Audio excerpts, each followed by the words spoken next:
Good morning to you. I'm happy to have in studio Mike Oliver, the Mason Transit Authority Development Manager here. Good morning. Good morning. How are you doing? Happy doing holidays. Great. Cold out there. Cold out there. Before we get into this, masontransit.org. You can also find them with rider alerts on their Twitter feeds at Mason Transit in the event of some inclement weather over the holiday season and winter as it starts today. So going to talk a little bit about some park and ride updates for everybody. First, tell me about the Park and Ride project. Park and Ride project is it's funded through Washington State DOT. It's a state grant. We started working on this about 2014, beginning of the year. Put in the grant application, and we were awarded $10 million roughly over the two bienniums that followed 2014. So that'd be 2015 to 17, and then 18 and 19. Okay. And what this project does is it really concentrates on all of the park and ride locations within Mesa County. I've talked about it a little bit here on Daybreak, and it really is starting to gel up. We're going through some design and stuff right now, but it's going to be an interesting project when it's done. So where are some of the places? I know we've talked up near Belfair. There are some park and ride areas that are coming about, and there are some other ones here down south near the Shelton area. What are some of the statuses of those projects? So right now, this project, the funding for this project really concentrates on 6 park and ride locations. In Belfair, for years, we've had a couple of different park and ride areas, and predominantly the shipyard workers that use our service and commute to work at PSNS in Bremerton use various places where they can basically find a wide spot to park. Yeah. So we're really looking at a centralizing location, trying to join that one up with the Belfair Bypass project. We're pretty confident that will happen. Don't know when, but we're pretty confident it will. So we're trying to get a central location. It's a footnote on the grant application and award is it has to be a regionally successful project. So that means that we really need to cater to those commuting in and out of Mason County. So that's the kind of the Shelton piece or the Belfair piece, and we'll talk more about that in a bit. Okay. Then we're going to be looking at the Cole Road Park and Ride, the Pear Orchard Park and Ride, which is just past Lumberman's or the hardware store there on Highway 3 going out of town. That's been a long time project for the city as well. And then we'll be looking at the Pickering Road Park and Ride, and then possibly Shelton Hills. All of these locations are going to be enhanced, possibly enlarged. One of the goals of the grant is to go from roughly 350 parking spaces in the county that we have now up to a little over 500 when it's all said and done. So all of them will get enhancements, new paving, enlargement, security, cameras, just fluffing them up a little bit. So when I look at these kind of numbers of the increase of the population over the years, and you guys start to put these plans into place, do you take into account what likely the transiting public will be like in the next couple of years, and instead of going, well, we have this spot of land, we could fit 25 or 30 spaces for cars in here, or maybe we should think about making it a little bigger to access a larger population? Yeah, well, that's the overall goal. With any grant, there's always a growth factor that has to be considered, and one of the requirements of this grant is a 20-year picture. Oh, okay. So we're going to be looking at, I'll use the Belfair location as an example. We're looking right now at starting out with roughly 100 spots.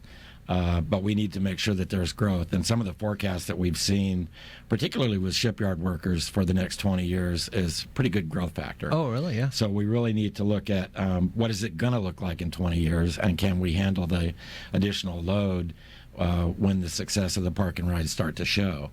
So it's kind of that's why we've hired an outfit called SCJ out of Olympia as a consultant. They're the ones that do all the math and the surveys and the forecasting and keep us on the right path. So that's 20 years down the line. Kind of, again, what does the Belfair portion of this look like right now? Right now, the Belfair portion, conceptually, it looks like 100 spots for the public to park in.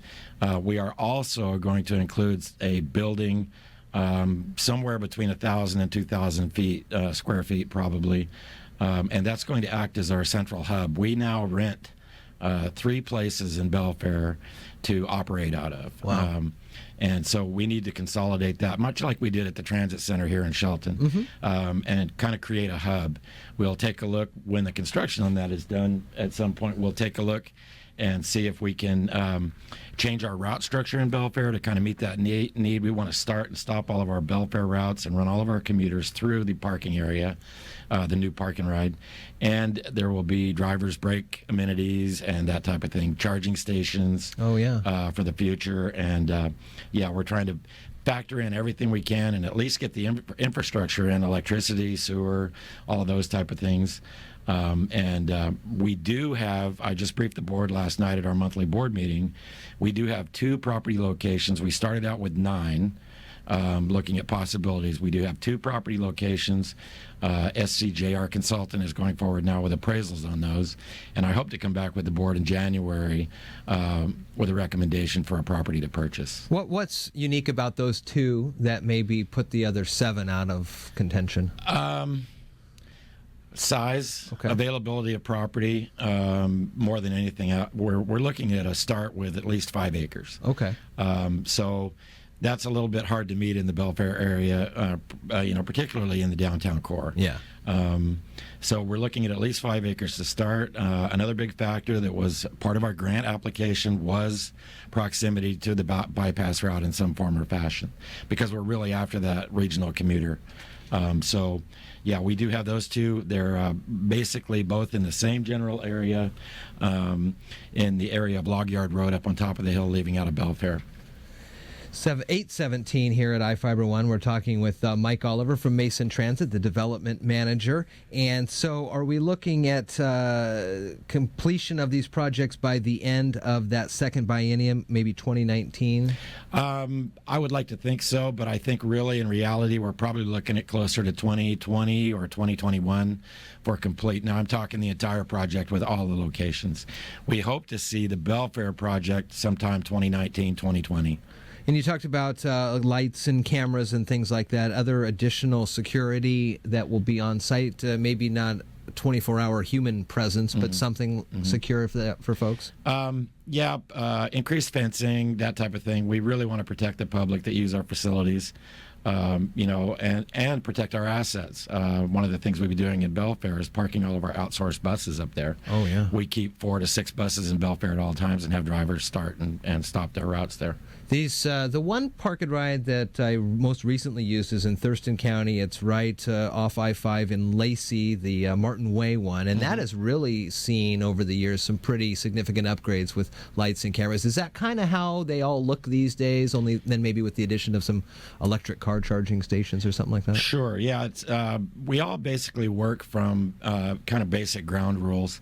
We've actually adopted a Florida State park and ride design concept, if you will. It's one of the ones that's really accepted nationwide. So that's kind of where we've been working from, and it really adds the goodies to the project, if you will. Pretty cool. Yep. Yeah. Mike Oliver, thank you so much for coming in today. He is the development manager for Mason Transit Authority, and happy holidays, happy New Year. Hey, thank you very much. And let me just shout out to the folks up at Mason Transit. I hope everybody has a great holiday and a prosperous New Year. Very nice. Always good to talk with folks from MTA. Do you know you have access to the fastest internet in Washington State? Switch to iFiber Communications right now and take advantage of our special offers. Pay only $29.95 for 100 megabit high-speed internet, or get 3 months of internet absolutely free. That's right, $29.95 for 100 megabit speeds or 3 months of internet free. Shop, stream, and game like never before with iFiber Communications high-speed internet. Call 360-427-4000 or check us online at ifiber.tv. Subject to credit approval. Valid on a 24-month contract.